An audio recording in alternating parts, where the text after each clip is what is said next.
मैं सुशांत रॉय। मुझे मुंबई आए कुछ 4 ही साल हुए हैं, पर लगता है कि लोकल ट्रेन में ही पैदा हुआ था।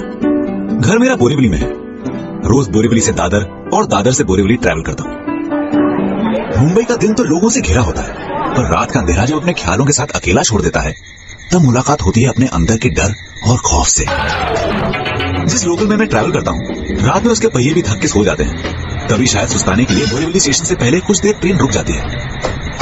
1:10 की आखिरी बोरीवली लोकल मुझे अपने घर पहुंचाती है।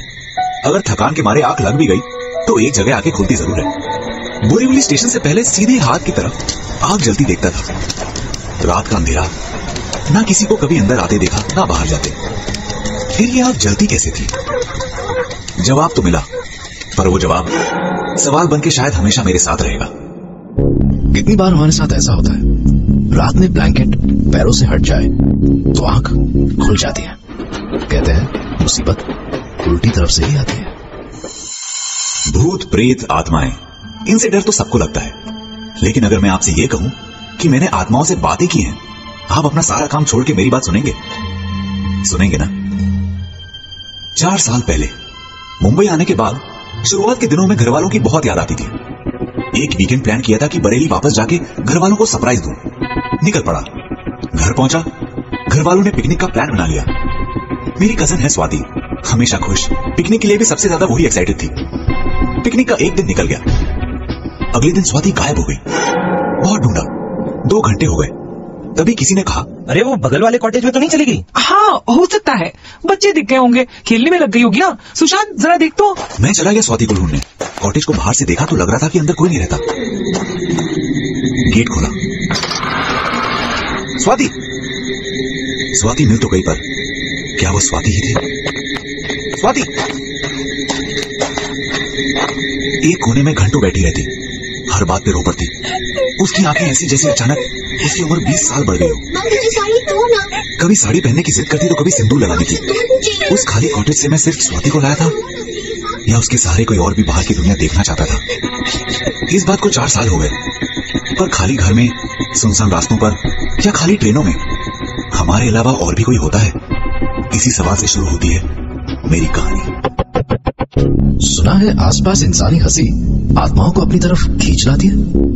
बहुत ज्यादा डर भी उन्हें आपके पास आने के लिए उकसाता है। मुंबई की एक बात मुझे बहुत अच्छी लगती है। यहाँ पर लोगों से बातचीत करने के लिए उनको जानना जरूरी नहीं है, खास करके ट्रेन में। बोरीवली स्टेशन से कुछ पहले जो जलती हुई आग मैं रोज देखता था, एक दिन पूछ लिया, ये क्या है इस तरफ? अरे भाई साहब, ये इस तरफ क्या है? अरे कार शेड है, रात में ट्रेन वहीं जाके रुकती है। अच्छा, लेकिन ये जगह कुछ अजीब नहीं लगती? रात में तो हर जगह अजीब लगती है। हाँ भाई, रात में ज्यादा इधर उधर मत देखो, सीधा घर निकलो, वरना विनय जैसा हाल होगा। विनय हमारे साथ ही आता जाता था। रात को स्टेशन की तरफ जा रहा था, अचानक उसको लगा किसी ने आके उसका हाथ पकड़ लिया। आसपास तो कोई नहीं था, वो भागा स्टेशन की तरफ। रास्ते में उसे लगा एक हंसी उसका पीछा कर रही है। अचानक कोई आके उससे लिपट गया। बस 6 साल हो गए हैं और अब जाके विनय कुछ थोड़ा ठीक हुआ है, तो भैया सीधा घर निकलो। ये बात यार्ड से होती हुई विनय पे आके रुक गई, पर मेरा सवाल अब भी वही है, उस यार्ड के पास आग क्यों जलती है? अगले कुछ दिनों में ये जवाब मुझे खुद अपनी तरफ खींच ले गया। कहते हैं जब स्पिरिट्स या आत्माएं हमसे कुछ कहना चाहती है, तो वो अलग अलग आवाजें निकालकर हमें अपनी तरफ अट्रैक्ट करती हैं। अकेले रास्ते पर चलते हुए पीछे मुड़ के देखने से पहले एक बार ये बात याद जरूर कर लेना। मैं सुशांत रॉय। कोई सवाल मेरे दिमाग में बैठ जाए तो मुझे चैन नहीं आता। ऐसा ही एक सवाल, बोरीवली स्टेशन से पहले सीधे हाथ की तरफ आग क्यों जलती है? क्या है वहां? उस दिन कुछ दोस्त साथ थे। ट्रेन में हमेशा की तरह थकान के मारे मेरी आंख बंद होने लगी। अचानक सुमेर की आवाज आई, सुशांत बहुत भूख लगी यार, यहाँ स्टेशन के पास एक नया रेस्टोरेंट खुला है, चलते हैं। अरे सुमेर, ये कहाँ ले आया? ये यार होटल तो नहीं लग रहा। अरे तू चल ना। अरे ये तो कब्रिस्तान है यार। अरे सुमेर सुन, अंदर कहाँ जा रहा है? ये क्या है? सुमेर, क्या कर रहा है तू? सुमेर ने कोई जवाब नहीं दिया। वो बस किसी की कब्र पे मिट्टी डाल रहा था। कुछ हिम्मत जुटा के आगे बढ़ा। उस कब्र में मैं लेटा था। मेरी अपनी खुली आंखें मुझे घूर रही थी। अचानक मेरी आंख खुली। मैं तो अब तक उस ट्रेन में ही था, लास्ट बोरीवली लोकल। और ये स्टेशन तो नहीं है। फिर मेरी नजर पड़ी बाहर जलती हुई आग पे। मेरा सवाल मुझे अपने सामने नजर आ रहा था। कहते हैं रात को किसी के साथ कब्रिस्तान के बाहर से गुजरो तो चलना नहीं कहना चाहिए। पता नहीं कब्रिस्तान के दरवाजे से कोई आपके साथ चल पड़े। बोरीवली के लिए आखिरी लोकल पकड़ी ही थी और आंख लग गई। आंख खुली तो अपने आप को यार्ड के अंदर पाया। अचानक ख्याल आया कि मानसी इंतजार कर रही होगी, उसे कॉल कर ही लेता हूं। Hello hello hello Sushant. Hello hello. Oh, network चला गया। तभी पीछे से आवाज आई, अरे बेटा जरा हाथ तो देना। इससे पहले कि मैं कुछ सोच पाता, हाथ खुद ही आगे बढ़ गया। ये तो खाली ट्रेन है, आप इसमें क्यों चढ़ रही हैं? मोनू संभाल के चढ़, ऊंचा है, फिर गिर जाएगा। अरे अरे अरे रुको, संभालो, अजीब लोग हैं, खाली ट्रेन में क्यों चढ़ रहे हैं? मोनू टीना का हाथ पकड़। अरे इस बच्चे के सर से खून क्यों निकल रहा है? वो तो हमेशा ही निकलता है। टीना, सावित्री, माँ, सब आ गए। अरे सुनिए भाई साहब, ये ट्रेन कहीं नहीं जा रही है। ट्रेन कहीं जाए या ना जाए, आप कहीं नहीं जा रहे। आज से आप हमारे मेहमान हैं। कहते हैं जिस कमरे में किसी की मौत हुई हो वहां शीशों को कुछ समय के लिए ढक कर रखना चाहिए।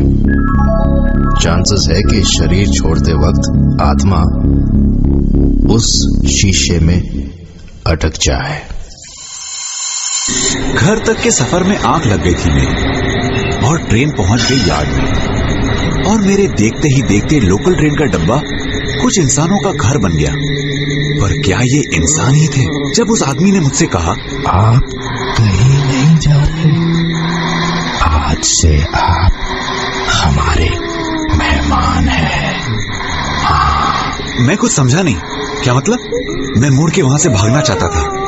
मुझे पता था मेरे आसपास कुछ गलत हो रहा है, पर डर के मारे मेरे पांव वहीं पर जम गए। अंकल, आज से आप मेरे ही कमरे में रहेंगे ना? प्लीज। वो छोटी बच्ची जिसे वो लोग टीना बुला रहे थे, उसने बढ़ के मेरा हाथ पकड़ लिया और कंपार्टमेंट के दूसरे कोने तक खींचने लगी। अंकल चलिए ना, चलिए।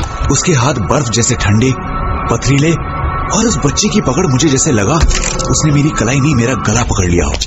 अभी मैं सीट की तरफ बढ़ा ही था कि पीछे से आवाज आई, टीना, रोज कहती हूँ अपना हाथ संभाल के रख, कहीं भी छोड़ देती है।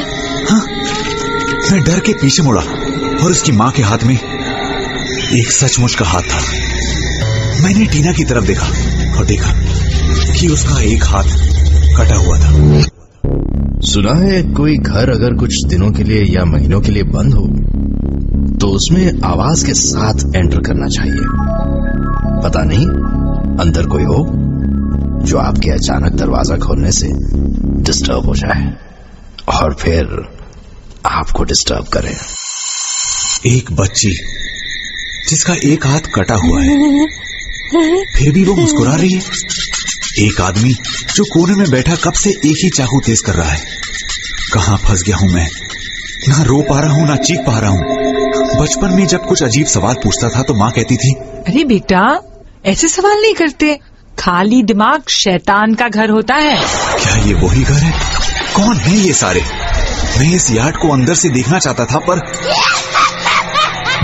क्या इसके बाद मैं कभी बाहर की दुनिया देख पाऊंगा? ये ख्याल आते ही मेरे कदम खुद ब खुद दरवाजे की तरफ बढ़ने लगे। अचानक उस ट्रेन का पूरा डब्बा गूंजने लगा।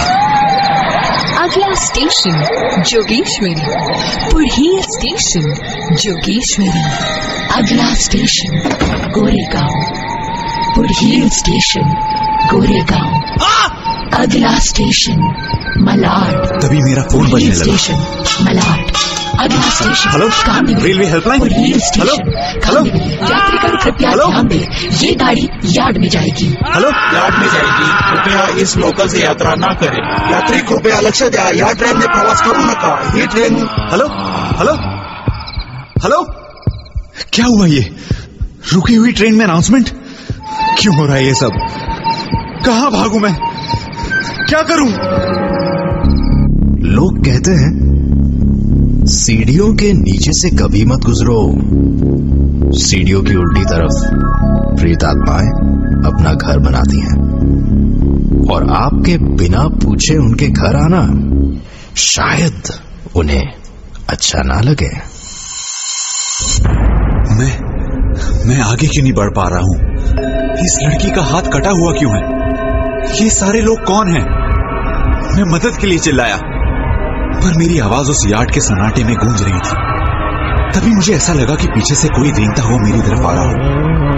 मुड़कर देखने की हिम्मत नहीं थी। किसी ने मेरे पैरों को छुआ। लोगों की भीड़ जैसे स्टेशन पे उतरने के लिए तैयार होती है, वैसे ही बहुत सारे लोग रेंगते हुए ट्रेन से बाहर निकल गए। ये सब नहीं हो रहा है मेरे साथ, ये सब नहीं हो रहा है। अभी आंख खुलेगी और मैं घर पहुंच जाऊंगा, अपनी मानसी के पास। मैं डब्बे के उस खुले दरवाजे की तरफ भागा और प्रेत आत्माएं कभी कभी अपने आप को खुशबू के जरिए जाहिर करती हैं। तो अगर किसी भी तरह की स्मेल आप सबसे पहले भांप लेते हैं तो चांसेस है कि आपके अंदर आत्माओं से बात करने की शक्ति छुपी हो सकती है। रोज दादर से बोरीवली के अपने सफर में सोचता था कि ये यार्ड के बाहर आग क्यों जलती है। रात को रुकी हुई ट्रेन में क्या सच में कोई नहीं होता? दिन में लोकल ट्रेनों में इतने लोग होते हैं कि सांस लेने की जगह नहीं होती है, लेकिन रात में इस लोकल की सांसें कैसे चलती हैं? क्या होता है इनके अंदर? इस सवाल का जवाब मुझे हमेशा के लिए इस ट्रेन में छोड़ गया। भूत, प्रेत, आत्माएं, उस ट्रेन का परिवार अब मेरा परिवार है। अब भी मैं हर रात बोरीवली के लिए आखिरी लोकल पकड़ता हूं, पर अब